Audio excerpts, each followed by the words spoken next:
இந்த தாமரை தூத்தியில் இன்று காத்திருக்கு உள்ளம் நொந்து கண்கள் என்னும் பூந்தேன் தும்பி பாடிச் செல்லாதோ. அந்த காமனம்பு என்னை சுட்டு பாவை நெஞ்சின் நாணம் சுட்டு மேகலையின் நூலறுக்கும் சேலை பொன்பூவே. விண்ணியது தாமரை வண்டு தொடும் நாளிலா பாவை மயில் சாயுதே மன்னவனின் மார்பிலோ.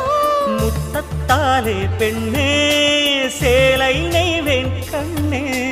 நாணத்தால் ஓராடை சூடிக் கொள்வேன் நானே.